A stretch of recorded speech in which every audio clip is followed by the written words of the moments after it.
Okay,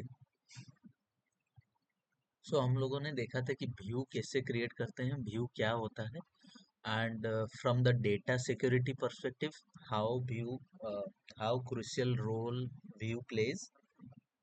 So today we'll be discussing what is materialized view and how we can create a materialized view. Okay, so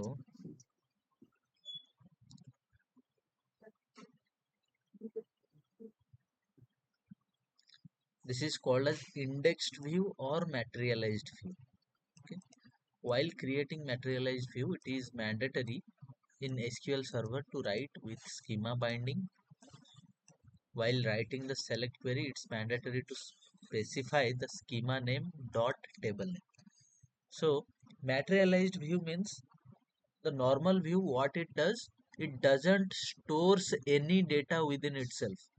normal view क्या करता था कि जब हम लोग normal view बनाते थे वो अपने अंदर कुछ डेटा होल्ड करके नहीं रखता था. Okay, that's why it is called as a virtual table.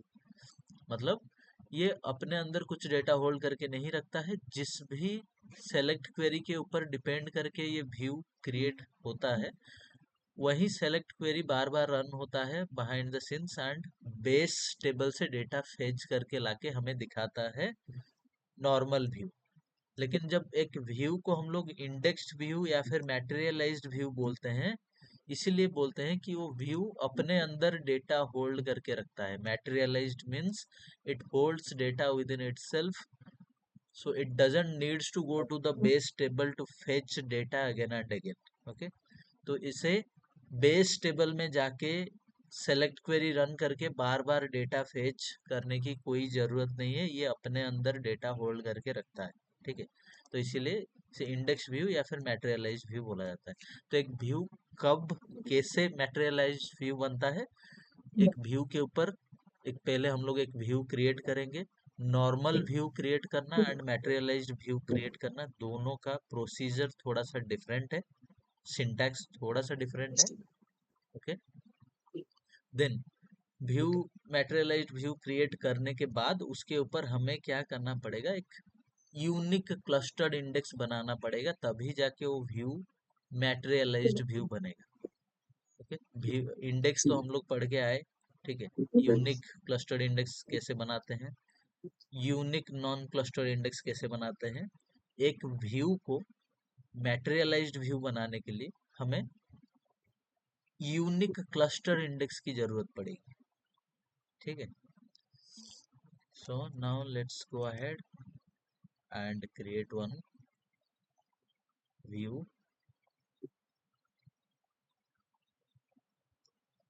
हम लोग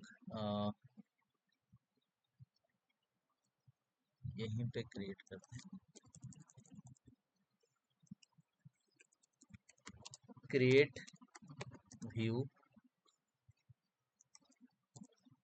यहाँ पे कुछ भी जो व्यू क्रिएट करने के टाइम पे जो create view view name, everyone please go on mute, I'm getting some background noises. Create view vw underscore mat, कुछ भी आप नाम दे सकते हो जिससे कि आपको पता चले कि ये कौन से टाइप का व्यू है. ठीक है, नेमिंग कन्वेंशन में इसीलिए आपको मेंशन करना रहता है कि प्रीफिक्स आप vw मेंशन करो, इंडेक्स बना रहे हो प्रीफिक्स ix लो, टेबल बना रहे हो प्रीफिक्स tb लो. तो फिर सिर्फ नेम को देखने से आपको पता चल जाएगा कि what particular object is this, ये कौन से टाइप का ऑब्जेक्ट है. ठीक है, ये व्यू है, ये एक इंडेक्स है या फिर टेबल है, कौन से टाइप का ऑब्जेक्ट है आपको नाम देखने से ही पता चल जाएगा, प्रीफिक्स अगर आप यूज कर रहे हो तो हम लोग यहाँ पे एक मैटेरियलाइज्ड व्यू बना रहे हैं. Create view vw underscore mat.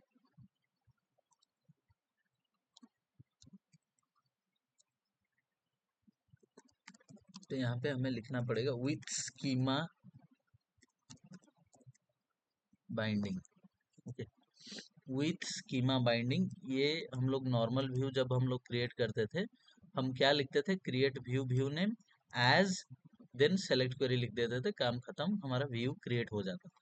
लेकिन यहाँ पे अगर हमें मैटेरियलाइज्ड व्यू बनाना है, so we have to use this particular with schema binding keyword. ठीक है, ये विथ स्कीमा बाइंडिंग मैंडेटरी है। Create view view name then with space schema binding as. Schema binding क्या होता है मैं बताऊंगा, don't worry.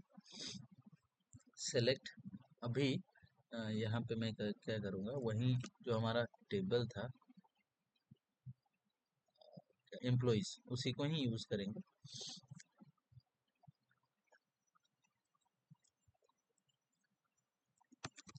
select star from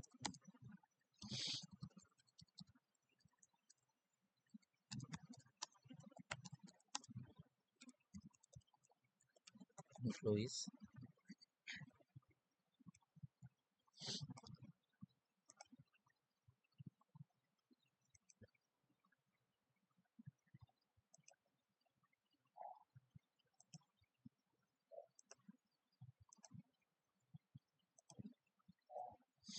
okay, so ये हमारा एम्प्लॉइज टेबल है जिसमें हमारे पास 4 कॉलम्स है, ID, name, gender and salary. So gender wise हमें काउंट देखना है, ठीक है, जो हमने नॉर्मल व्यू में परफॉर्म किया था। तो gender count of name as, एक एलियास नेम देना होता है, जो भी हम लोग एग्रीगेट फंक्शन एक कॉलम के ऊपर अप्लाई करते हैं।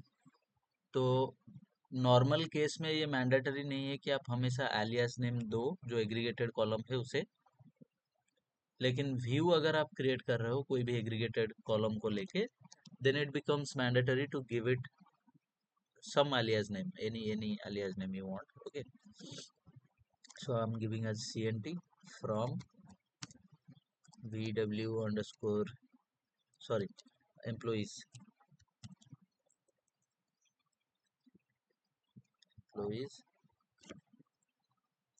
तो यहाँ पे हमें सिर्फ टेबल का नाम हम लोग मेंशन ना करें। देखो, सिर्फ इसे अगर मैं हटा दूं तो ये हो जाता है अभी नॉर्मल व्यू का सिंटैक्स। नॉर्मल व्यू हम लोग ऐसे बनाते थे, ठीक है, create view view name as this.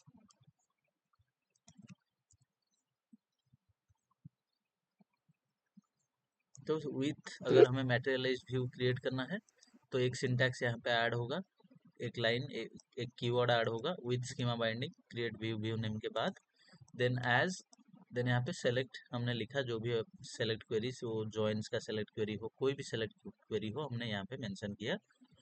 ये सेलेक्ट क्वेरी से जो आउटपुट आएगा वो आउटपुट से क्या बनेगा, एक व्यू बनेगा जिसे हम मैटेरियलाइज्ड व्यू बनाएंगे, उसके ऊपर एक इंडेक्स क्रिएट करके। ठीक है, तो यहाँ पे जो मैंने टेबल का नाम मेंशन, अगर मैं इसे एग्जीक्यूट करता हूँ, सी column employees dot gender is invalid in the select list because it, हाँ, यहाँ पे इशू क्या है, कौन सा एरर ये आया, कैन एनीवन टेल मी?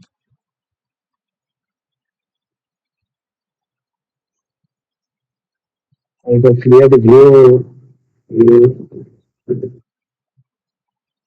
नहीं, ये इससे देख के मुझे बताओ, ये जो सेलेक्ट क्वेरी मैंने लिखा है इसमें क्या इशू है?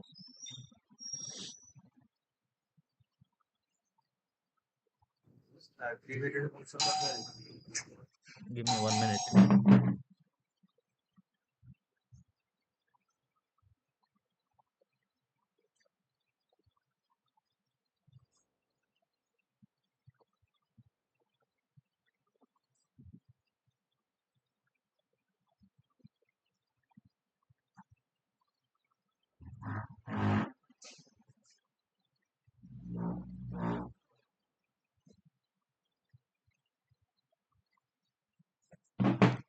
ये सेलेक्ट क्वेरी में कुछ इशू है यहाँ पे? Hello, am I audible guys? Yes, sir. Yes, sir. हाँ, तो ये सेलेक्ट क्वेरी में क्या ऐड होना चाहिए था जिसे मैंने नहीं लिखा?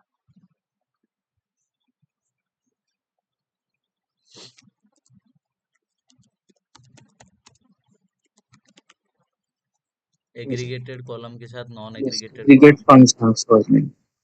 हाँ, तो अभी इसे मैं एग्जीक्यूट करूंगा। Can not create because name employees is invalid in schema binding. See, can not schema bind view bw_mat1 because name employees is invalid for schema binding. Names must be appear in two-part format and object cannot reference itself.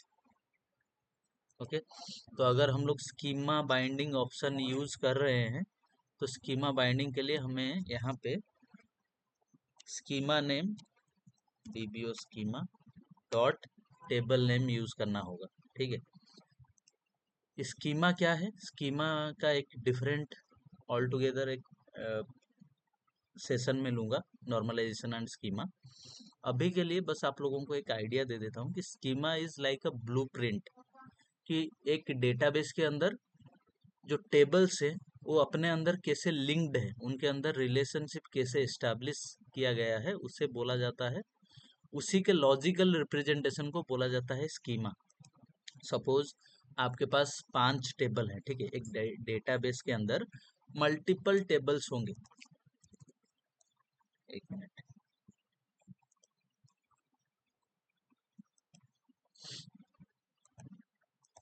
एक database में multiple tables होंगे, ये एक table हुआ, ये एक table हुआ, ये एक हुआ, ठीक है, ये एक टेबल हुआ, ये एक टेबल हुआ।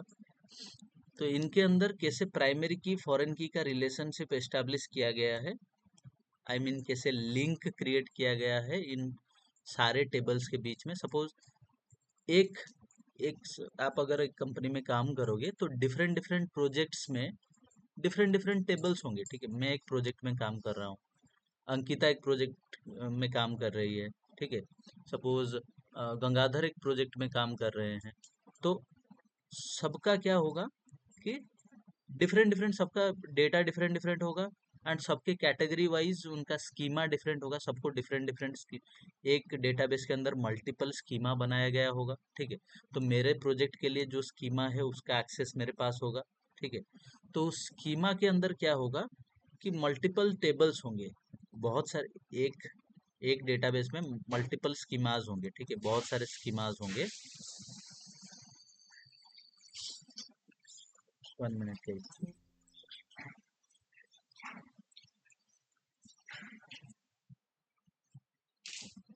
ओके, एक टेबल के अंदर मल्टीपल स्कीमाज होंगे।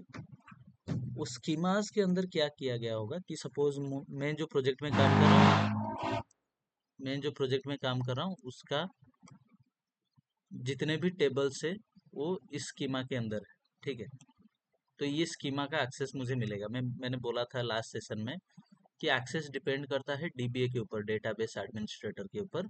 तो मेरे प्रोजेक्ट के हिसाब से जो भी मुझे एक्सेस चाहिए होगा वो उस डीबीए मुझे प्रोवाइड किया होगा। एक डेटाबेस है, ठीक है, डेटाबेस के अंदर क्या होंगे, बहुत सारे स्कीमाज होंगे। स्कीमा मतलब कुछ नहीं, एक लॉजिकल रिप्रेजेंटेशन, जैसे एक बिल्डिंग का ब्लूप्रिंट होता है कि बिल्डिंग के अंदर कहाँ पे स्टेयरकेस रहेगा, ठीक है, कहाँ पे लिफ्ट्स रहेंगे, एक फ्लोर में कितने रूम्स होंगे, ठीक है, और टेरेस मतलब बिल्डिंग कितने फ्लोर का होगा, कितने बालकोनीज मिलेंगे पर ईच रूम को। ठीक है, तो ये सारा जो ब्लूप्रिंट होता है, एक पर्टिकुलर बिल्डिंग का जो ब्लूप्रिंट, बिल्डिंग बनाने के लिए एक ब्लूप्रिंट बनता है, फिर उसी ब्लूप्रिंट के साथ मल्टीपल बिल्डिंग्स बनाए जाते हैं। एक बिल्डर बना रहा है, एक कोई एक बिल्डर एक ब्लूप्रिंट डिजाइन किया, उससे क्या होगा कि मल्टीपल 10 या फिर 12 बिल्डिंग्स उसने बनाए। ठीक है, उसे वो ब्लूप्रिंट को फॉलो करके। वैसे ही स्कीमा क्या होता है, डेटाबेस के अंदर मल्टीपल स्कीमास क्रिएट किया जाता है, ईच स्कीमा के अंदर डिफरेंट डिफरेंट लॉजिकल रिप्रेजेंटेशन रहता है। ठीक है, ये एक स्कीमा हुआ, ठीक है, ये स्कीमा के अंदर ये स्कीमा का एक्सेस मुझे मिला है, और ये स्कीमा के अंदर जो जितने भी टेबल्स है वो अपने अंदर कैसे कनेक्टेड है, उनके अंदर प्राइमरी की फॉरेन की का रिलेशनशिप कैसे एस्टेब्लिश किया गया है, उस वो रिप्रेजेंटेशन को बोला जाता है स्कीमा। लॉजिकल रिप्रेजेंटेशन को बोला जाता है स्कीमा। ओके, तो डिफरेंट डिफरेंट स्कीमा होंगे, डिफरेंट डिफरेंट प्रोजेक्ट के लिए डिफरेंट डिफरेंट स्कीमा होंगे, और डिफरेंट डिफरेंट स्कीमा के अंदर डिफरेंट डिफरेंट टेबल्स भी होंगे। ओके, तो स्कीमा हम लोग इन डेप्थ समझेंगे बाद में। अभी के लिए बस एक हाई लेवल अंडरस्टैंडिंग, एक स्कीमा का एक डेडिकेटेड सेशन होगा जिसमें मैं स्कीमा कंप्लीट एक्सप्लेन करूंगा। अभी के लिए थोड़ा सा हाई लेवल आइडिया आया आप लोगों को what is schema? Yes, sir. Yes, sir. Okay, तो यहाँ पे जो एसक्यूएल सर्वर में ये जो डीबीओ है ना, ये स्कीमा हमने क्रिएट नहीं किया, ये बाय डिफॉल्ट हमें स्टार्टिंग से, जैसे मास्टर डेटाबेस हमें स्टार्टिंग से मिलता है। ओके, कहाँ गया, हाँ, मास्टर और 2-3 डेटाबेस हमें बाय डिफॉल्ट स्टार्टिंग से मिलते हैं। वैसे ही अगर हम लोग कोई स्कीमा क्रिएट नहीं करते हैं तो बाय डिफॉल्ट ये क्या होता है, डीबीओ स्कीमा को ही ले लेता है। ये डिफॉल्ट स्कीमा है एसक्यूएल सर्वर का। अगर आप लोग कुछ स्कीमा नहीं बनाओगे तो देखो यहाँ पे जितने भी टेबल्स हैं, DBO dot table name mention किया गया है यहाँ पे, तो ये सारे एसक्यूएल सर्वर के डिफॉल्ट स्कीमा में आ जाता है अगर हम लोग अपने साइड से कुछ स्कीमा क्रिएट नहीं करते हैं। तो अपने साइड से कैसे स्कीमा क्रिएट करेंगे? Simple, create schema, schema name दे देंगे कोई भी, my schema 1। Okay, command completed successfully. तो माई स्कीमा 1 बन गया। जब मैं टेबल क्रिएट करूंगा, क्रिएट टेबल, टेबल नेम अगर कुछ भी दूंगा, सपोज EMP99। ओके, तो जब मैं टेबल क्रिएट कर रहा हूँ वहाँ पे schema name dot table name मुझे मेंशन करना पड़ेगा। अगर मैं स्कीमा नेम मेंशन नहीं करूँगा तो ये बाय डिफॉल्ट डीबीओ स्कीमा के अंदर आ जाएगा। एनीवे, स्कीमा तो हम लोग इन डेप्थ पढ़ेंगे, अभी उतना डेप्थ में जाने का ज़रूरत नहीं है।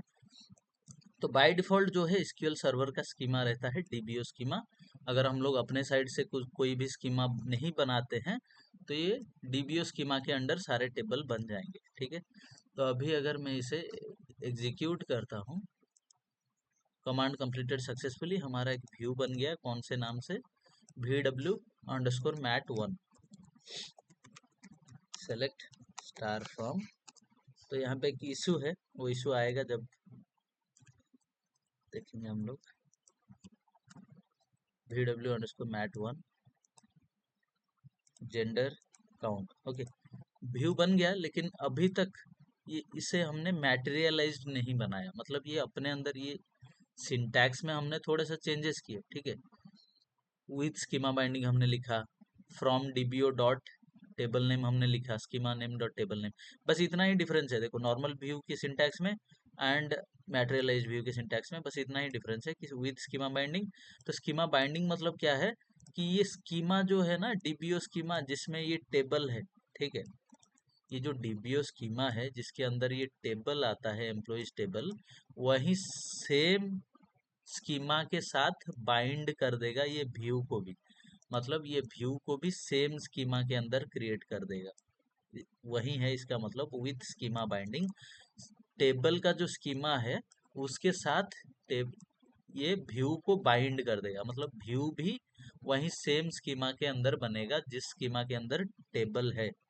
ठीक है, यहाँ पे आपको कुछ भी डिफरेंस पता नहीं चलेगा बिकॉज एक ही स्कीमा, मतलब हमने अपने साइड से स्कीमा नहीं बनाया है कुछ भी। ये जो स्कीमा बन रहा है, this is the default schema of SQL server. SQL server ये ऑटोमेटिकली जितने भी हम लोग टेबल या फिर व्यू बना रहे हैं इसी के अंदर ही असाइन कर दे रहा है। अगर हमारे पास मल्टीपल स्कीमाज होते तब ये समझ में आता कि ये जो व्यू बनता उसे ये सेम स्कीमा के अंदर ये क्या करता, बाइंड कर देता। ठीक है, ओके, तो इसीलिए हम लोग स्कीमा बाइंडिंग यूज कर रहे हैं और ये स्कीमा का नाम डॉट टेबल नेम यूज कर रहे हैं। तो अभी हमारा जो है व्यू बन गया है, लेकिन व्यू अभी कंप्लीट मैटेरियलाइज्ड नहीं बना, मतलब ये अपने अंदर डेटा होल्ड नहीं कर रहा है। अगर इसे मैं एग्जीक्यूट करता हूँ तो still it will go to the employees table and from there it will fetch data instead of storing data within itself. Okay, data इसके अंदर स्टोर करने से it will go to the employees table and fetch data from there, जो कि normal view करता था। तो अभी इसे मैटेरियलाइज्ड बनाने के लिए हमें क्या करना पड़ेगा, I have to create one unique clustered index on this particular view. इस व्यू के अंदर जब तक हम एक यूनिक क्लस्टर्ड इंडेक्स ना बनाए तब तक ये मैटेरियलाइज नहीं बनेगा। तो एक क्लस्टर्ड इंडेक्स बनाने के लिए unique clustered index, create unique clustered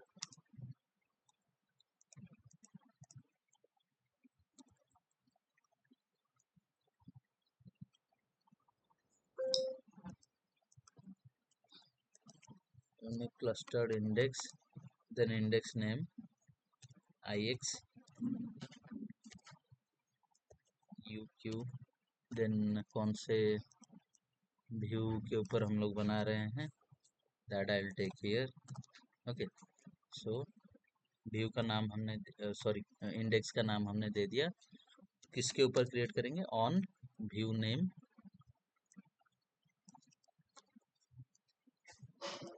this, ये व्यू के ऊपर अभी हम लोग बनाएंगे, क्रिएट करेंगे।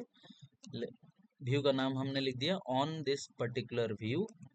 इसमें कौन से कॉलम के ऊपर हम लोग व्यू अप्लाई करेंगे, जेंडर के ऊपर अप्लाई करेंगे, तो जेंडर इस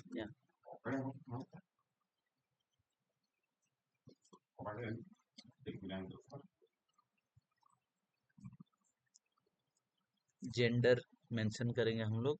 ओके, असेंडिंग या फिर डिसेंडिंग ऑर्डर में जो भी हमें चाहिए, तो असेंडिंग अगर होगा तो हम लोग यहाँ पे कुछ मेंशन करने का ज़रूरत नहीं है, डिसेंडिंग अगर होगा तो हमें DESC लिखना पड़ेगा, ठीक है।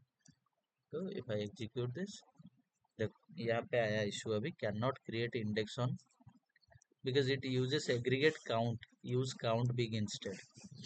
तो यहाँ पे एक इशू आएगा जब हम लोग काउंट यूज करेंगे, ठीक है। काउंट यहाँ पे काम नहीं करता, मैटेरियलाइज्ड व्यू जब हम लोग क्रिएट कर रहे होंगे तो काउंट का फंक्शन यहाँ पे इशू हमें ये एरर थ्रो करेगा जब अगर हम लोग काउंट यूज करते हैं। नॉर्मल यूज केस में काउंट अच्छे से काम करेगा, बट जब हम लोग मैटेरियलाइज्ड व्यू के साथ यूज करते हैं तो वहाँ पे काउंट हमें, अगर काउंट यूज करें तो ये एरर थ्रो करेगा, काउंट हम लोग यूज नहीं कर सकते। यहाँ पे हमें यूज करना पड़ेगा counts elder brother, that is count big।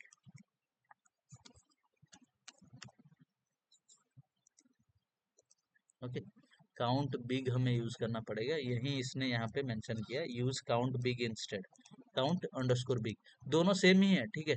जैसे हमने पढ़ा था कि इंट एंड बिग इंट, वैसे ही काउंट बिग का क्या है, थोड़ा रेंज ज़्यादा है ये, मतलब काउंट का जितना रेंज, मतलब काउंट जो एंट्रीज को काउंट करेगा, इससे थोड़ा ज़्यादा रेंज होता है काउंट बिग का, ठीक है। कोई ऐसा नया फंक्शन नहीं है, वही काउंट का ही एक्सटेंडेड वर्जन है कि ये ज़्यादा काउंट कर सकता है, ठीक है। तो जब भी ये याद रखो, मैटेरियलाइज व्यू क्रिएट करने के टाइम पे काउंट काम में नहीं आएगा, काउंट एरर थ्रो करेगा, काउंट अंडरस्कोर बिग हमें यूज करना है। तो व्यू को मैं अल्टर कर रहा हूँ, अल्टर व्यू लिख दिया मैंने, कमांड कंप्लीटेड सक्सेसफुली। अभी अगर मैं क्रिएट करता हूँ, execute, can not create because it select list doesn't include proper use of consider using count big star. Okay sorry, हाँ, काउंट बिग हम लोग अगर यूज करते हैं, और एक भी चेंजेस हमें करना पड़ेगा यहाँ पे, instead of a single column name we have to take count big star. Okay, count big लेना है, उसके अंदर एक सिंगल कॉलम नेम हम लोग जैसे नॉर्मली यूज करते हैं, सिंगल कॉलम नेम यूज नहीं कर पाएंगे, यहाँ पे स्टार हमें लेना है, ठीक है। कमांड कंप्लीटेड सक्सेसफुली, अभी हमारा यूनिक क्लस्टर इंडेक्स बन जाएगा इसके ऊपर, कमांड कंप्लीटेड सक्सेसफुली, देखो यूनिक क्लस्टर इंडेक्स बन गया। अभी जाके ये व्यू बना हमारा मैटेरियलाइज्ड व्यू। मैटेरियलाइज्ड व्यू मतलब ये जो रिजल्ट फेच हो क्या है, ये अपने अंदर ही होल्ड कर रहा है, ठीक है। इसे बार बार टेबल के पास जाने का जरूरत नहीं है। तो अभी आपका ये क्वेश्चन आएगा कि आपने तो स्टार्टिंग से बताया था कि व्यू इसलिए हम लोग बनाते हैं instead of cloning A table, एक टेबल को क्लोन ना करके व्यू हम लोग इसीलिए बनाते हैं कि मेमोरी सेव कर सके, ठीक है। क्योंकि क्लोन बनाते हैं तो unnecessary it consumes, it occupies memory, it wastes memory. तो क्लोन बनाएंगे तो और एक टेबल बनेगा, डेटाबेस में मेमोरी लेगा, तो डेफिनेटली मेमोरी वेस्ट होगा वहाँ पे। तो यहाँ पे भी जो अगर अगर हम लोग व्यू को मैटेरियलाइज बना दिए तो ये भी तो डेटा अपने अंदर होल्ड करके रखेगा, तो ये भी तो मेमोरी कंज्यूम करेगा, राइट। तो फिर डिफरेंस कहाँ से है, तो डिफरेंस ये है कि फर्स्ट चीज ये है कि व्यू सिक्योरिटी पर्सपेक्टिव से हम लोग बना रहे हैं, एंड अगर कोई कैलकुलेशन हम लोग परफॉर्म कर रहे हैं। जैसे कि यहाँ पे मैं ये नॉर्मल व्यू में भी मैंने बताया था कि यहाँ पे जेंडर वाइज मैं काउंट कर रहा हूँ, तो बार बार ये क्वेरी लिखने से अच्छा है मैं इसके साथ एक व्यू बना दूँ। तो जब भी मैं ये व्यू को एग्जीक्यूट करूँ तो मुझे ये पर्टिकुलर जो रिजल्ट आना चाहिए था ये यहाँ पे ही मिल जाए। बार बार मुझे ये इतना लंबा क्वेरी लिखने का कोई ज़रूरत नहीं है, बार बार ये प्रोसेस होके रिजल्ट आने में टाइम इतना मुझे वेस्ट करना नहीं है। मैं डायरेक्ट ये लिखूंगा, व्यू का नाम, मुझे रिजल्ट आ जाएगा। अनदर थिंग इज ये एम्प्लॉइज एंड इसके अंदर लिंक होता है, ठीक है। Employees table, base table and view के अंदर लिंक होता है कि ये ऑटो जो भी चेंजेस इसमें आएगा हम लोग यहाँ पे भी रिफ्लेक्ट होते उसे देख सकते हैं कि यहाँ पे भी रिफ्लेक्ट होगा, जो कि आपके क्लोन टेबल में नहीं होगा। क्लोन मतलब कॉपी बन जाएगा, वो एक डिफरेंट टेबल बन गया, उसमें लिंक कुछ नहीं है। लेकिन एम्प्लॉइज टेबल एंड ये जो मैटेरियलाइज्ड व्यू हमने बनाया है, जो भी चेंजेस आता है एम्प्लॉइज में वो यहाँ पे हमें मैटेरियलाइज्ड व्यू में हम रिफ्रेश उसे करके हम लोग वही सेम डेटा यहाँ पे रिफ्लेक्ट करेंगे, ठीक है। सबको समझ में आया what is the difference between materialized view and clone table? Yes, no? Yes, sir. और यहाँ पे भी अगर आप कुछ, जैसे मैंने बताया कि ये दोनों employees and VW mat one अपने अंदर ये मैटेरियलाइज्ड होके भी अपने अंदर लिंक्ड है, तो जो भी operation modification insert update delete आप इसके अंदर परफॉर्म करोगे ये एम्प्लॉइज टेबल में भी रिफ्लेक्ट करेगा, just like normal view. Okay, normal view की तरह आप यहाँ पे जो भी परफॉर्म करोगे वो एम्प्लॉइज टेबल में भी रिफ्लेक्ट करेगा, बट द थिंग इज ये अपने अंदर डेटा होल्ड करके रखेगा, still it is connected to the employees table. तो एम्प्लॉइज टेबल में जो चेंजेस होता है वो यहाँ पे रिफ्लेक्ट करेगा, यहाँ पे जो चेंजेस होता है वो एम्प्लॉइज टेबल में रिफ्लेक्ट करेगा, ठीक है। But all the things depends on the access you have, आपको रीड या राइट का एक्सेस है वो डिपेंड करता है। So I hope everyone is clear on this, no doubt so far. Shall we move to the CTE concept? Yes, no? Yes, sir. Yes, sir. Okay, Yes, sir. Yes, sir. okay. CTE is a very simple concept again. अभी तक आप लोगों का सब query पढ़ाया नहीं गया है, नहीं तो सब क्वेरी के साथ में कंपेयर करके आप लोगों को बताता। तो सब क्वेरी का सेशन शंकर सर लेंगे शायद कल से। तो आज हम लोग CTE पढ़ेंगे। CTE,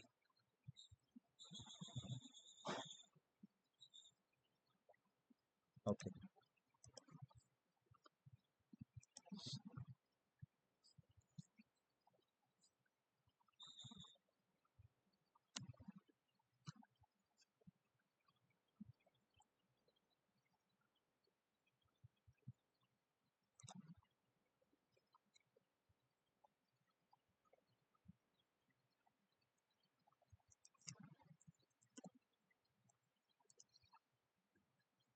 Okay, so this dog has no links with the CTE. Okay, ignore the dog.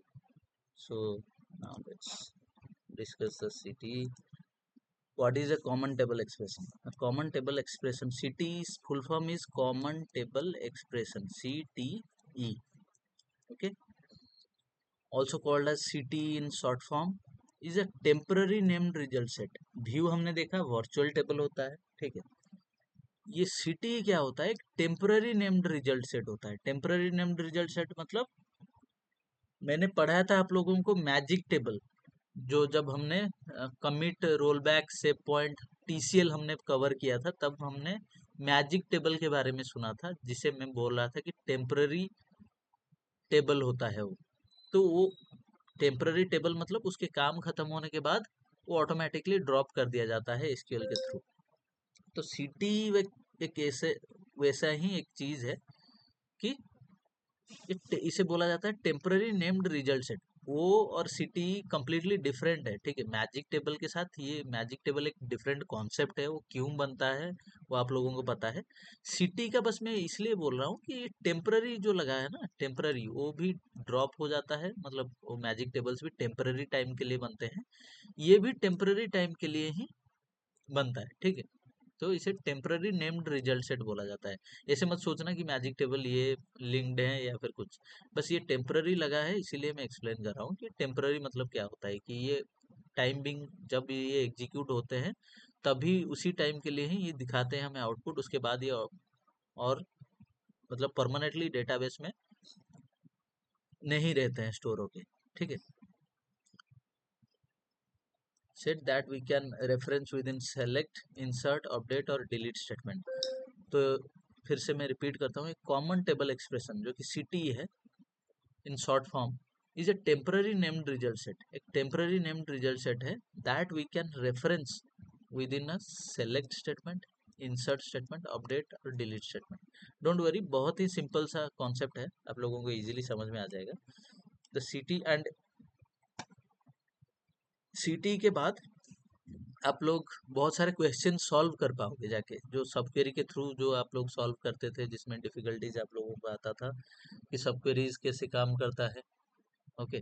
और सब क्वेरी तो आप लोगों को अभी तक पढ़ाया नहीं गया है, सो आप लोग जो क्वेश्चन सॉल्व करते थे जिसमें सब क्वेरी की ज़रूरत है, तो अभी आप लोग सिटी सीख जाओगे तो वो क्वेश्चंस आप लोग इजीली सॉल्व कर सकते हो।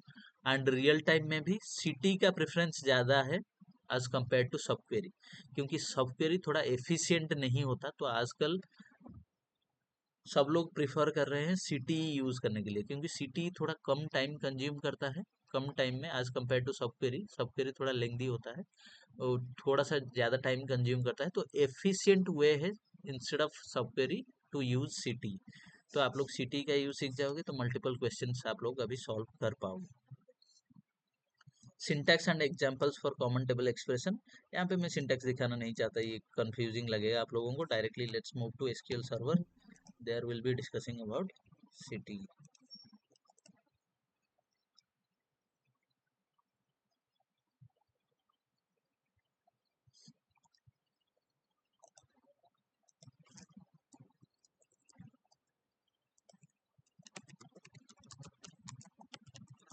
Select star from student 3।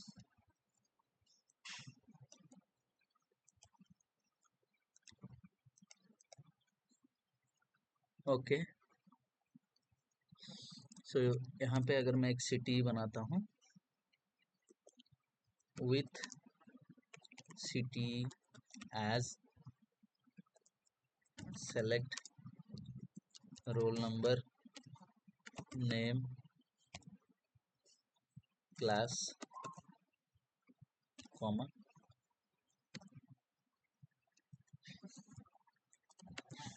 Science plus English plus math as total marks from, क्या है टेबल का नाम, student 3।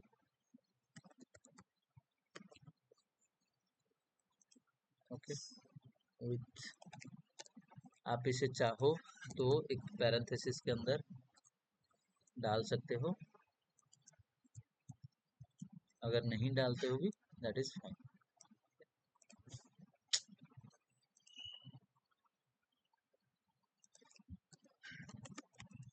Select star from city.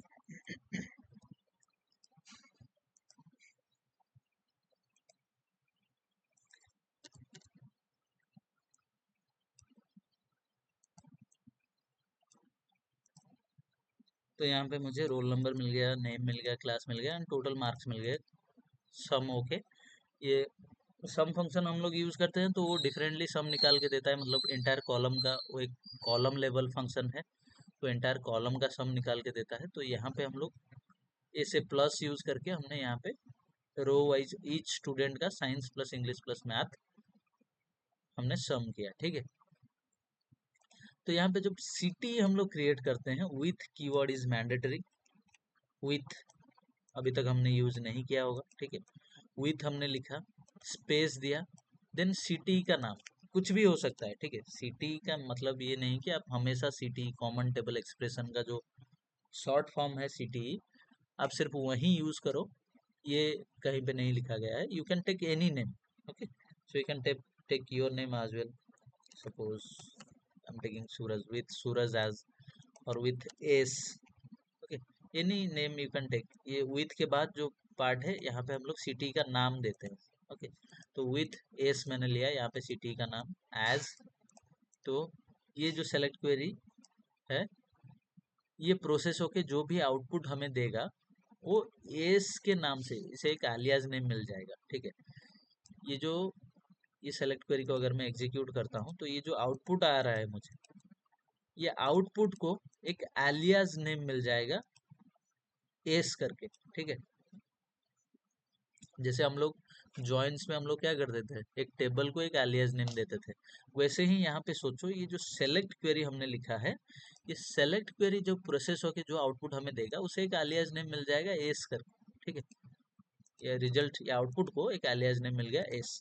तो फिर हम लोग वो एस से अगर मैं स्टार सेलेक्ट या आउटपुट को एक एलियास नेम मिल गया एस, तो अगर मैं सेलेक्ट स्टार फ्रॉम एस लिखूं तो ये आउटपुट ही फेच होके आएगा.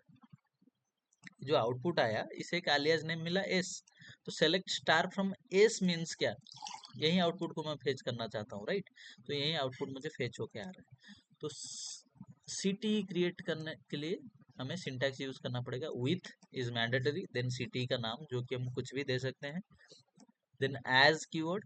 ओके, एज के अंदर ये पैरेंथेसिस देंगे, उसके अंदर जो सेलेक्ट क्वेरी हमें लिखना है, okay, जिसे हमें as a temporary result set store करना है वो हम लोग लिखेंगे. तो ये प्रोसेस होके जो आउटपुट हमें मिला उसे हमने एक एलियास नेम एस दिया.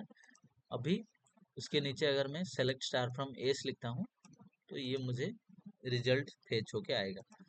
और उसके नीचे ही मैं उसे मतलब ये एंटायर क्वेरी को मुझे एक साथ एग्जीक्यूट करना पड़ेगा. ऐसे नहीं कि ये सेलेक्ट स्टार फ्रॉम एस को मैं एग्जीक्यूट कर दूंगा फिर मुझे मिल जाएगा आउटपुट. क्यों नहीं मिल रहा है आउटपुट? और व्यू, अभी हम लोग व्यू पढ़ के आए. व्यू और इसमें आपको थोड़ा सा सिमिलरिटी लग रहा होगा कि व्यू भी हम लोग एज कीवर्ड लेके क्रिएट करते थे और व्यू में भी हम लोग जो सेलेक्ट क्वेरी का आउटपुट है उसे हम वो आउटपुट से हम लोग एक व्यू बनाते थे. तो यहाँ पे व्यू और इसमें क्या डिफरेंस है? तो व्यू एक है ऑब्जेक्ट. ऑब्जेक्ट मतलब डेटाबेस में जिसे ऑब्जेक्ट बोलते हैं, इसका मतलब ये है कि वो परमानेंटली स्टोर होके रहता है डेटाबेस में. ऑब्जेक्ट मीन्स जब भी आप चाहो उसे एक्सेस कर सकते हो. जैसे कि एक स्टूडेंट थ्री एक टेबल का नाम है. ठीक है, टेबल एक ऑब्जेक्ट है. यहाँ पे साइड में आप लोग ऑब्जेक्ट एक्सप्लोरर में देख पा रहे हो, ऑब्जेक्ट एक्सप्लोरर. इसका मतलब क्या है? ऑब्जेक्ट मतलब ये परमानेंटली एक बार आपने इसे बनाया तो ये परमानेंटली स्टोर होके रहता है. स्टूडेंट थ्री एक टेबल का नाम है, तो इसे मैं जहाँ पे भी कोई भी न्यू शीट एक ओपन करता हूँ, यहाँ पे न्यू क्वेरी वाला शीट ओपन करता हूँ, उसमें मैं स्टूडेंट थ्री को देख सकता हूँ. Select star from student three करके उससे रिजल्ट फेच कर सकता हूँ. वैसे ही व्यू जो भी मैंने बनाया है, व्यू मैंने यहाँ पे बनाया है. ठीक है, कुछ टाइम पहले बनाया है vw_mat1 करके. अगर मैं इस पेज में चाहूँ यहाँ पे मैं व्यू को एक्सेस कर सकता हूँ. ओके, क्योंकि ये ऑब्जेक्ट है एक, वो चाहे नॉर्मलाइज्ड व्यू हो या फिर नॉर्मल सॉरी मैटेरियलाइज्ड व्यू हो या फिर नॉर्मल व्यू हो, उसे हम लोग वो एक ऑब्जेक्ट है तो एक बार बन गया मतलब कहीं पे भी हम लोग चाहे उसे एक्सेस कर सकते हैं, देख सकते हैं. ठीक है, लेकिन ये जो सिटी होता है ये टेम्पररी नेम्ड रिजल्ट सेट होता है. तो ये एक ऑब्जेक्ट नहीं है. ऑब्जेक्ट नहीं है मतलब ये परमानेंटली स्टोर नहीं होता. ये एक टेम्पररी नेम सिटी जो कॉमन टेबल एक्सप्रेशन है टेम्पररी नेम्ड रिजल्ट सेट है. तो अगर मैं ये सेलेक्ट स्टार फ्रॉम एस को लेके यहाँ पे लिखता हूँ, सिर्फ इसे एग्जीक्यूट करता हूँ, invalid object name S, because ये ऑब्जेक्ट ही नहीं है. ठीक है, ऑब्जेक्ट होता तो व्यू एक ऑब्जेक्ट है, वो परमानेंटली स्टोर होके रहेगा, जब भी हम लोग चाहें व्यू को एक्सेस कर सकते हैं. लेकिन ये सिटी किस लिए यूज होता है? जी, फॉर द टाइम बिंग जहाँ पे हम लोग ये क्वेरी एग्जीक्यूट करेंगे एंटायर क्वेरी, तभी जाके हमें आउटपुट दिखेगा. नहीं तो एक सिंगल पार्ट एग्जीक्यूट करने से ये, बिकॉज ये परमानेंटली क्रिएट नहीं होता, बस जब हम एग्जीक्यूट करेंगे फर्स्ट क्या होगा, ये सेलेक्ट क्वेरी एग्जीक्यूट होगा, इससे जो आउटपुट बनेगा उसे एक आलियास नेम दिया जाएगा एस, और वो आलियास नेम से रिजल्ट फेच करके हम लोग देख रहे हैं यहाँ पे. एक साथ ये सारा जो ऑपरेशन है फर्स्ट ये एग्जीक्यूट होगा, इससे आउटपुट जो निकलेगा उसे एक टेम्पररी नेम मिलेगा एस, फिर सेलेक्ट स्टार फ्रॉम एस करके हम लोग वो कंटेंट्स देख रहे हैं। बस इसके बाद सिटी का काम, ये जो सिटी हमने बनाया है इसका काम खत्म, ये कहीं पे और स्टोर होके नहीं रहेगा, ठीक है, हमें सिर्फ आउटपुट दिखा देगा। फिर ये एस के नाम से कोई हम लोग कुछ भी फेच नहीं कर सकते, ठीक है। तो डिफरेंस समझ में आया व्यू के अंदर एंड इसके अंदर। ये परमानेंटली कहीं पे स्टोर नहीं होता, टेम्पररी नेम। इसका यूज केस तो बहुत सारे हैं, वो हम लोग देखेंगे बाद में, डोंट वरी, अभी भी मैं दिखाऊंगा आप लोगों को। बट ये कैसे व्यू का जो आई मीन सिटी का जो सिंटैक्स है एंड सिटी एंड व्यू में क्या डिफरेंस है, समझ में आया आप लोगों को। अगर इसके अंदर कुछ भी एक मैं डिफरेंट लिख दूं, सपोज डिलीट, कोई भी कीवर्ड एक लिख देता हूँ, तो ये काम नहीं करेगा, इनकरेक्ट सिंटैक्स, क्योंकि एक ही साथ लिखा जाना चाहिए। व्यू क्रिएट हुआ, सॉरी सिटी क्रिएट हुआ, और उसी के नीचे ही बस एक साथ उसी से हम लोग डेटा एक्सट्रैक्ट करें, जो भी होगा एक साथ ही क्वेरी एग्जीक्यूट होगा, ठीक है। पहले सिटी बनेगा, फिर सिटी से जो भी ऑपरेशन हमें परफॉर्म करना है हम कर पाएंगे। समझ में आया?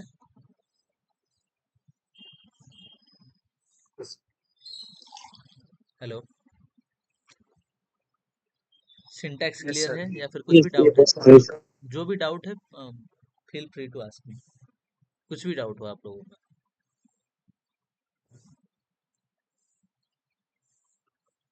ओके, ठीक। तो यहाँ पे सिटी का एडवांटेज क्या है, क्यों हम लोग सिटी यूज करेंगे, ठीक है। तो अगर मुझे यहाँ पे देखना होता कि अगर मैं इसे एग्जीक्यूट कर रहा हूँ कि जहाँ पे स्टूडेंट्स के मार्क्स 160 से ऊपर हैं, सिर्फ उन्हीं स्टूडेंट्स के नाम मुझे चाहिए, ठीक है। तो क्या करता मैं, वेयर, हेलो, मुझे सिर्फ उन्हीं स्टूडेंट्स के डिटेल्स देखना है जिनके रिजल्ट्स 160, जिनके टोटल मार्क्स 160 से ज्यादा है। Marks greater than 160. करेक्ट। तो यहाँ पे टोटल मार्क्स हम लोग, ये आप बोल रहे हो कि ये यूज करेंगे, राइट? यस और no? Yes, total marks greater then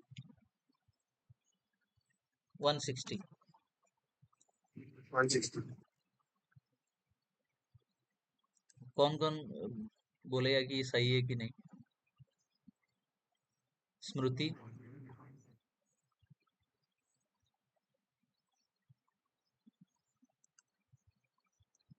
is this approach correct Smriti? Total marks के सॉरी मानस, ये स्क्वायर्ड total marks के कैसे exam total marks. Total mark कैसे एग्जीक्यूट होगा वो तो एग्रीगेट जैसा हो गया ना मतलब एग्रीगेट जैसा हो गया, मतलब समझ में नहीं आया।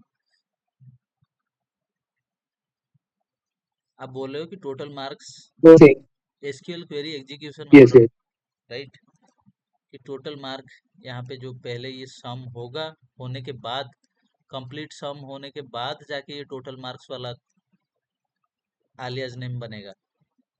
अभी तक ये टोटल मार्क्स वाला आलियाज नेम नहीं बना है, इनवैलिड कॉलम टोटल मार्क्स, क्योंकि पहले क्या एग्जीक्यूट होगा, पहले फ्रॉम वाला पार्ट एग्जीक्यूट होगा, देन डायरेक्ट वेयर वाला पार्ट एग्जीक्यूट होगा। लेकिन ये वेयर पार्ट के लिए टोटल मार्क्स अभी तक बना ही नहीं, जब तक सेलेक्ट एग्जीक्यूट नहीं होता ये तीनों का सम नहीं बनेगा और टोटल मार्क्स हमें नहीं मिलेगा। तो मैं यहाँ पे डायरेक्ट आलियाज नेम यूज नहीं कर सकता, अगर मुझे कंडीशन देना है तो मैं इसे यूज करना पड़ेगा मुझे। Science plus English plus math अभी मुझे फेच होके आएगा जो भी रिजल्ट्स 160 के ऊपर है, ठीक है। मैं यहाँ पे आलियाज नेम यूज नहीं कर सकता। तो बार बार मैं आप लोगों को बताता आ रहा हूँ कि SQL query execution order, SQL query execution order. So ठीक है, आप लोगों को याद नहीं है, but make sure you guys remember this. तो हम लोग यहाँ पे डायरेक्टली यूज नहीं कर पा रहे हैं बिकॉज अभी तक वेयर पहले प्रोसेस होगा, फिर जाके सेलेक्ट प्रोसेस होगा, ये तीनों का सम बनेगा, फिर हमें टोटल मार्क्स मिलेगा, ठीक है। तो अगर मुझे ये इतना सारा मुझे नहीं लिखना है, science plus English plus math, ये इतना लंबा लाइन लिख के मुझे कंडीशन नहीं देना है। मैं क्या कर सकता हूँ यहाँ पे, ये जो सेलेक्ट क्वेरी के आउटपुट आ रहे हैं, इसे एक सिटी क्रिएट बना सकता हूँ इससे। तो ये जो आउटपुट आया, इससे एक टेम्पररी नेम मैंने दिया एस, एक सिटी मैंने बना दिया एस के नाम से। तो अभी select star from S, S के अंदर प्रोसेस्ड रिजल्ट स्टोर होके है, मतलब प्रोसेस्ड रिजल्ट मतलब ये सारा काम खत्म हो गया, मतलब साइंस इंग्लिश प्लस मैथ इनका सम होके टोटल मार्क्स भी अभी तक हमें मिल गया है। तो अभी अगर हम लोग चाहें तो यहाँ पे डायरेक्ट कंडीशन डाल सकते हैं, where total marks greater than 160। तो यहाँ पे क्या हुआ, ये यूज करने का जरूरत नहीं पड़ा, क्योंकि ये ऑलरेडी प्रोसेस हो चुका है।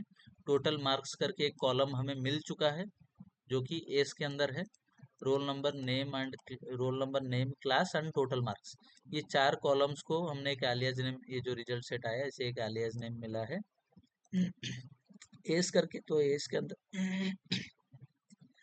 के अंदर ये 4 कॉलम्स स्टोर होके है, ठीक है। तो फिर हम लोग अभी select star from as direct condition डाल सकते हैं, where total marks greater than 160। Okay, आ गया। तो हमें यहाँ पे, और ये मतलब दो, देयर आर टू वेज कि हम लोग यहाँ पे डायरेक्टली यूज कर दें total marks, I mean sorry, कि science plus English plus maths को लेके डायरेक्ट हम यहाँ पे कंडीशन में डाल दें। नहीं तो इसके ये आउटपुट प्रोसेस होके आने के बाद हम लोग यहाँ पे कंडीशन डाल सकते हैं ऑन द सिटी। ओके, तो ये तो एक बेसिक सा यूज केस है कि इतना बड़ा नाम यूज ना करके science plus English plus math where clause में हम लोग सिटी यूज कर रहे हैं। तो सिटी में जब वैल्यू प्रोसेस होके आ रहा है उसके ऊपर हम लोग कंडीशन दे पा रहे हैं। लेकिन ऐसे भी कुछ चीजें हैं एसक्यूएल में जो एक ही सेलेक्ट क्वेरी में सॉल्व नहीं होगा, उसके लिए एक सब क्वेरी या फिर सिटी यूज करना पड़ेगा, ठीक है। एक ही सेलेक्ट क्वेरी में ऐसे बहुत सारे, अभी हम लोग आगे चल के पढ़ेंगे, बहुत सारे क्वेश्चन सॉल्व करेंगे जो कि एक ही सेलेक्ट क्वेरी से नहीं होगा, उसके लिए सब क्वेरी यूज करना पड़ेगा, ठीक है। सब क्वेरी जब आप लोगों को पढ़ाया जाएगा तब आपको और क्लियरली समझ में आएगा। और मैं भी बहुत सारा क्वेश्चन आंसर्स आप लोगों को, important interview question and answers आप लोगों को सिटी के थ्रू दिखाऊंगा, ठीक है। तो ऐसे कुछ क्वेरीज हैं जिन एक ही क्वेरी से जो आउटपुट सॉल्व नहीं होगा, उसके लिए सब क्वेरी या फिर सिटी चाहिए होगा। और यहाँ पे मैंने एक एग्जांपल दिया, लेकिन ये यहाँ पे अगर हम लोग चाहे तो वेयर के थ्रू इसे लगा के कर भी सकते हैं, हमारे पास ऑप्शन है। लेकिन ऐसे बहुत सारे क्वेरीज होंगे जहाँ पे हमें सिटी यूज करना मैंडेटरी होगा, या फिर सब क्वेरी यूज करना, सिटी सब क्वेरी में से कोई एक यूज करना मैंडेटरी होगा, वहाँ पे हमें यूज करना पड़ेगा, ठीक है। सिटी ऑल क्लियर, किसी को कुछ भी डाउट है? हाँ sir. Everyone is clear? Okay. Clear sir. Okay, clear sir. तो अभी एक सिटी इसलिए भी यूज किया जाता है कि एक ये क्वेरी के कॉम्प्लेक्सिटी को कम कर सके। क्वेरी के कॉम्प्लेक्सिटी मतलब आप जब रियल टाइम में कोडिंग करोगे एसक्यूएल के कोडिंग, तो आपको सपोज 100 लाइन्स 200 लाइन्स ऐसे लिखना पड़ सकता है, ठीक है। तो 100 लाइन्स का एसक्यूएल कोड या फिर 50-60 लाइन्स का एसक्यूएल कोड एक साथ आपको लिखना पड़ सकता है। तो उस टाइम में क्या होगा कि अगर सपोज मैं आप लोगों को एक एग्जांपल देता हूँ कि मानस ने लिखा है 60 लाइन्स का कोड, कोई भी एक मतलब मल्टीपल टेबल्स को ज्वाइन करके ऑपरेशन परफॉर्म, जो भी रिजल्ट आ रहा है, मतलब मानस ने कोई एक ऑपरेशन के लिए उन्होंने 60 लाइन्स का एसक्यूएल कोड लिखा है, ठीक है। तो मानस क्या करते हैं कि वो ऑर्गेनाइजेशन से रिजाइन करते हैं, उनके जगह पे Saurabh as a replacement join करते हैं, ठीक है।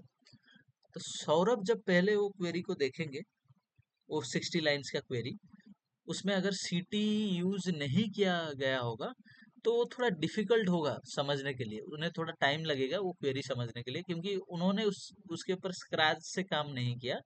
स्क्रैच से मानस ने काम किया था, ठीक है।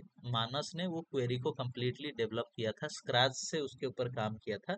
सौरभ को पता नहीं कि कौन से टेबल से कौन सा डेटा आ रहा है, कौन से टेबल को कौन से टेबल के साथ ज्वाइन कर, कौन सा कॉमन कॉलम है, और कौन सा क्या क्या कैलकुलेशन हो रहा है, तो समझने के लिए मानस को इन डेप्थ गो थ्रू करना पड़ेगा। 2-3 दिन का टाइम लग सकता है या फिर ज़्यादा का टाइम लग सकता है कम्प्लीटली वो क्वेरी को समझने के लिए, ठीक है, जो मानस ने लिखा है। वो सौरभ पहले वो क्वेरी को समझेंगे, फिर उसके बाद उसके ऊपर कुछ मॉडिफिकेशन अगर कुछ चेंजेस करना हो तो वो क्वेरी में जाके वो कर सकते हैं। पहले तो क्वेरी को समझना होगा, राइट।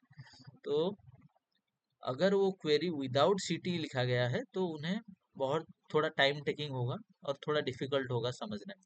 सपोज ये एक जॉइंस का एग्जांपल मैं लेता हूँ, लेकिन रियल टाइम में क्या होगा कि जब हम लोग सीटी यूज करेंगे, ये 2 लाइन्स के क्वेरी को सिंप्लीफाई करने के लिए यूज नहीं करेंगे। जो मैंने एग्जांपल दिया 60 लाइन्स का कोड है या फिर 100 लाइन्स 200 लाइन्स का कोड है, उसका रीडेबिलिटी इंक्रीज करने के लिए हम लोग सीटी यूज करेंगे। लेकिन यहाँ पे ये 2 लाइन्स का एग्जाम्पल सिर्फ मैं आप लोगों को लेके दिखाऊंगा कि ये जो लिखा गया है यहाँ पे 3 टेबल को हम लोग ज्वाइन कर रहे हैं। मूवी वहीं जॉइंस वाला टेबल जो मैंने आप लोगों को जॉइंस के टाइम पे दिखाया था, मूवी लिस्ट को पहले टिकट बुकिंग के साथ ज्वाइन कर रहा हूँ, फिर उसका जो आउटपुट आ रहा है उसे थर्ड टेबल के साथ ज्वाइन कर रहा हूँ, फूड्स टेबल के साथ। तो यहाँ पे अगर सपोज मानस ने ये क्वेरी लिखा है, ठीक है, और सौरभ को मानस ने रिजाइन कर दिया। मैंने बोला था 60, एक्चुअल ये एप्लीकेबल है 60 या फिर मतलब जहाँ पे बहुत सारे लाइन्स ऑफ कोड्स होंगे वहाँ पे एप्लीकेबल है, उसे रीडेबिलिटी इंक्रीज करने के लिए वहाँ पे हम लोग यूज करते हैं। लेकिन यहाँ पे 2 लाइन्स का एग्जाम्पल दे रहा हूँ, okay, this is not the real time scenario. मैं आपको 2 लाइन्स का ही एग्जाम्पल देके समझाऊंगा जिससे कि आप लोगों को इजीली समझ में आ जाए।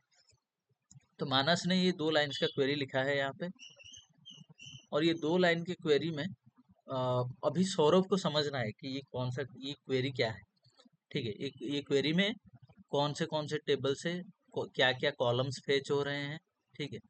तो ये मूवी लिस्ट टेबल से क्या क्या कॉलम आ रहा है, टिकट बुकिंग से क्या क्या कॉलम आ रहा है, फिर किसे किसके साथ ज्वाइन किया जा रहा है, फिर मतलब थर्ड टेबल फूड्स टेबल से क्या डेटा फेच हो के आ रहा है। तो इसे समझने के लिए थोड़ा मानस को टाइम लग जाएगा। अगर वही सेम चीज को मैं सिंप्लीफाई करके सीटी के थ्रू लिखूं, ओके, सेम चीज को मैं सिंप्लीफाई करके सीटी के थ्रू लिखूं, वो कैसे लिखूंगा मैं दिखाता हूँ आप लोगों को। विथ विथ कीवर्ड यूज करना इज मैंडेटरी। विथ मैंने नाम दिया सिटी को सी एज, कुछ भी नाम आप सिटी को दे सकते हो, with C as, then select. Suppose मैं movie ID and movie name ये दोनों मानस अगर अगर मानस ये जो ज्वाइन परफॉर्म कर रहे हैं, ये ऐसे एक ही क्वेरी में ना लिख के ये सिटी के थ्रू इसे सिंप्लीफाई करके लिखते, डिवाइड करके लिखते, तो सौरभ को समझने के लिए ये क्वेरी बहुत इजी होता है, ठीक है। तो मैं लिखता हूँ कि इसे कैसे डिफरेंट पार्ट में डिवाइड करके लिखा जा सकता है थ्रू सिटी, यही सेम सेलेक्ट क्वेरी को, ओके। लाइन ऑफ कोड्स थोड़ा ज़्यादा हो जाएंगे लेकिन रीडेबिलिटी मतलब समझना इजी रहेगा यार। Movie underscore ID comma MB underscore name from movie underscore list, okay. ये 2 कॉलम हम लोग फेच कर रहे हैं मूवी लिस्ट टेबल से। देन ये एक सिटी बन गया मेरा मूवी लिस्ट टेबल से, movie ID and movie name, सिर्फ ये 2 कॉलम्स फेच होके आएंगे। जो रिजल्ट फेच होके आएगा उसे एक एलियास नेम मिल जाएगा सी। तो सी करके एक सिटी बन गया जिसमें ये movie ID and movie name column store होके है मूवी लिस्ट टेबल से, okay.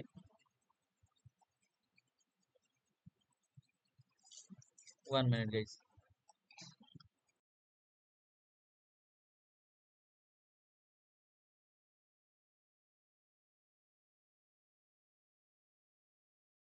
Okay, so movie ID and movie name store होके है मूवी लिस्ट टेबल से। देन और एक सिटी बनाऊंगा डी करके। तो सेकेंड सिटी जब एक साथ मल्टीपल सिटी में बना रहा हूँ यहाँ पे, तो एक बार मैं विथ कीवर्ड यूज करूंगा, ठीक है। अगर मल्टीपल सिटी एक साथ में बना रहा हूँ तो एक ही बार विथ कीवर्ड यूज होगा। तो विथ सी एज मैंने लिखा, then within parenthesis select MB underscore ID MB underscore name from movie list table, तो मूवी लिस्ट टेबल से जो ये दो कॉलम्स आए MV_ID एंड MV_name, ये जो रिजल्ट फेच होके आया वो आलियाज नेम सी के नाम से स्टोर हो गया, ये एक सिटी बन गया। देन नेक्स्ट सेकेंड सिटी में बना रहा हूँ डी के नाम से, यहाँ पे सिर्फ मैंने कॉमा एक दिया, ठीक है, सिटी का नाम दिया, विथ कीवर्ड फिर से यूज नहीं किया, ठीक है। जब मल्टीपल सिटीज हम लोग बना रहे होंगे तो विथ कीवर्ड एक ही बार यूज होगा। और यहाँ पे सिटी का सेकेंड सिटी का नाम मैंने दिया कॉमा देके डी एज, यहाँ पे मैं सेकेंड सेलेक्ट पे लिख रहा हूँ, सेलेक्ट टिकट बुकिंग टेबल से मैं फेच करूंगा यहाँ पे ticket booking customer name and ticket booking number, select TB_NO TB_cust_name from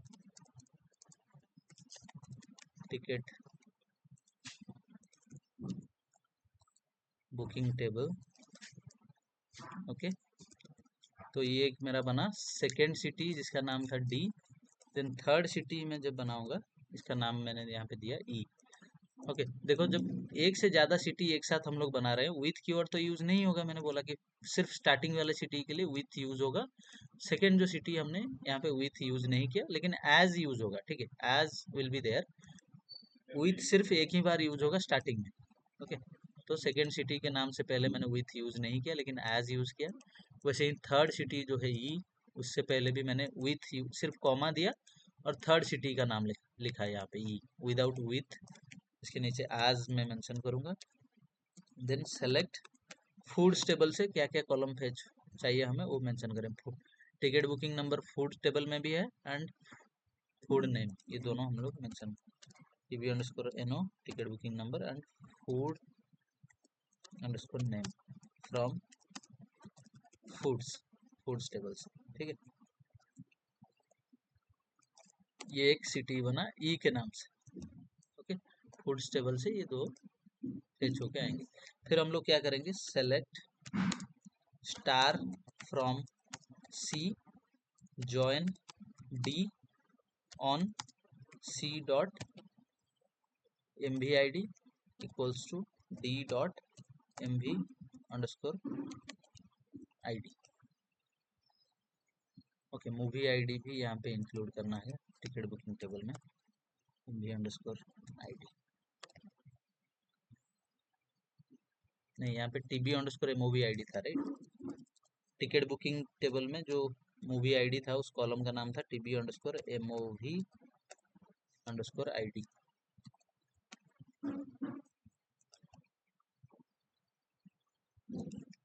TB_MOV_ID। तो इसे अगर मैं पूरा एग्जीक्यूट करूंगा यहाँ पे तो क्या हो जाएगा, स्टार फेच ना करके मैं फेच करता हूँ movie ID, movie name and customer name, ये तीन कॉलम में फेच करता हूँ यहाँ पे।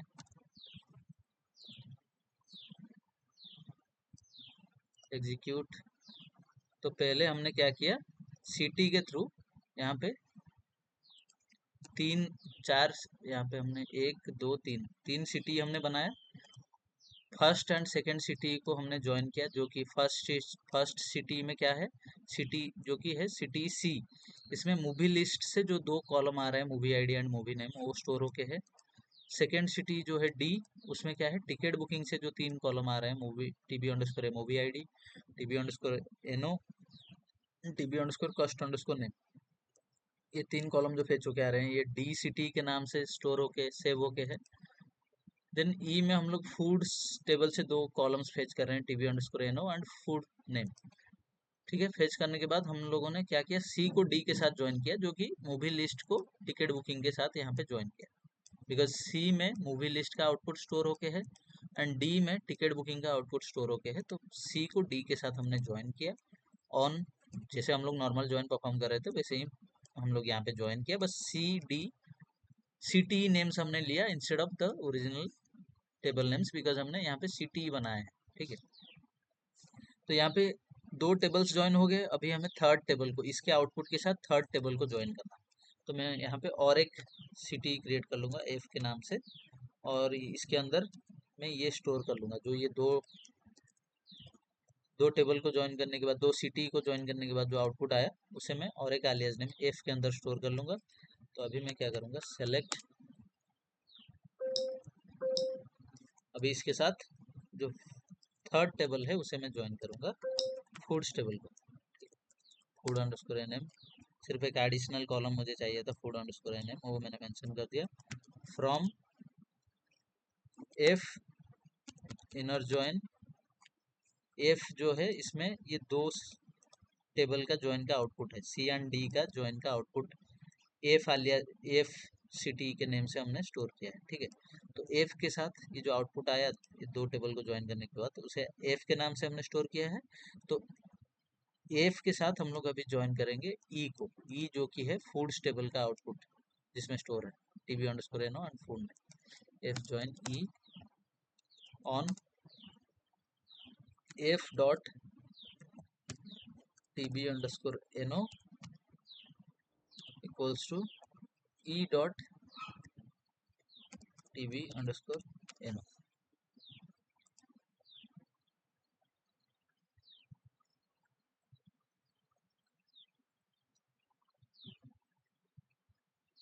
ओके, यहाँ पे हमारा टीबी अंडरस्कोर एनो भी हम लोग इंक्लूड कर देंगे।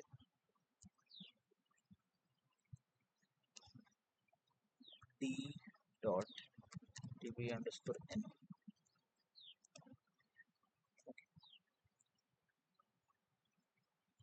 तो अभी इसे मैं एग्जीक्यूट करूंगा तो मुझे सेम आउटपुट मिलेगा जो कि ये ज्वाइन क्वेरी से मिल रहा था, ठीक है। लेकिन यहाँ पे क्वेरी बहुत लेंथी हो गया। मैं सिर्फ और रियल टाइम में हम ऐसे दो, ये जो नॉर्मल सेल ज्वाइन क्वेरी को हम लोग ऐसे सिटी के थ्रू नहीं लिखेंगे। ये लार्जर जहाँ पे 50-60 लाइंस, मोर देन 100 लाइंस का कोड होगा, उसे सेग्रीगेट करके थ्रू सिटी हम लोग लिखेंगे। लेकिन अभी सिर्फ आप लोगों को समझाने के लिए मैं दिखा रहा हूँ कि ये सेम जो ज्वाइन क्वेरी है इसे हम लोग सिटी के थ्रू कैसे लिख सकते हैं सिंप्लीफाई करके। तो यहाँ पे देखो, कोई एक ये सिटी, डेफिनेटली ये लेंदी हो गया है, मोर लाइंस हो गया है, बट इसको कोई देखेगा तो इजीली उसे समझ में आएगा कि मूवी लिस्ट से 2 कॉलम फेच हो रहा है, movie ID and movie name. Ticket booking से 3 कॉलम फेच हो रहे हैं, TB underscore movie ID, ticket booking number, TB underscore कस्ट अंडरस्कोर नेम, उसे एक नाम दिया जा रहा है alias नेम जो कि सिटी है डी। और यहाँ पे मूवी लिस्ट से 2 कॉलम फेच किया जा रहा है, movie ID and movie name, जिसे एक alias नेम दिया जा रहा है जो कि एक सिटी है सी। देन फूड्स टेबल से ये दोनों कॉलम फेच किया जा रहा है जिसे एक सिटी का नाम दिया जा रहा है ई। देन एफ सिटी में क्या किया जा रहा है, पहले सी को डी के साथ ज्वाइन किया जा रहा है, जो मूवी लिस्ट है उसे टिकट बुकिंग के साथ, सी है मूवी लिस्ट, डी है टिकट बुकिंग का सिटी, दोनों को पहले ज्वाइन किया जाता है और उसके जो आउटपुट आया उसे एफ के नाम से स्टोर किया जाता है, alias नेम एफ सिटी के नाम से, ठीक है। देन एफ से जो आउटपुट आया वो एफ के साथ, जो दोनों टेबल का आउटपुट आया सी को डी के साथ ज्वाइन करने के बाद, एफ के साथ हम लोग ज्वाइन कर रहे हैं ई को। ई कौन सा सिटी है जिसमें फूड्स के रिजल्ट स्टोर, ठीक है। एफ को ई के साथ ज्वाइन कर रहे हैं। एफ एफ में एफ में क्या है, ticket booking and movie list का जो आउटपुट है वो स्टोर होके है एफ में। तो एफ में जब ई को ज्वाइन कर रहे हैं तो अभी ई जो है फूड्स टेबल, तो 3 टेबल को हमने यहाँ पे ज्वाइन किया, जो भी हमारे रिक्वायर्ड कॉलम्स थे वो सारे हमने यहाँ पे फेच कर लिए। तो अभी सिटी है तो एंटायर क्वेरी को एग्जीक्यूट करना पड़ेगा फ्रॉम स्टार्टिंग, तो हमें मिल गया यहाँ सेम। लेकिन यहाँ पे थोड़ा इजीली समझ में आ जाएगा कि क्या क्या कौन से टेबल से कौन सा कॉलम फेच किया जा रहा है। फिर थोड़ा एलाबोरेटेड वे में थोड़ा मतलब क्लैरिटी यहाँ पे आएगा, कोड का रीडेबिलिटी इंक्रीज होगा, ठीक है। समझ में आया सभी को? इसमें किसी को कुछ भी डाउट है? It is just like a container, right? Sorry? I'm saying that city just like a container, yes, temporary container. am I right? Yes, temporary container. It's not a permanent container. Temporary result set or container. It's called as temporary result set. Okay, clear? Yes. Everyone is clear? किसी का कुछ भी doubt है? Yes, sir. Tarini, सत्य, Yes, मानस, sir. Saurabh, स्मृति, शिवधाम, जो भी doubt है yes आराम सर। से पूछो या फिर आप लोग जाके प्रैक्टिस करो इसे। और the good thing is, let me stop the recording.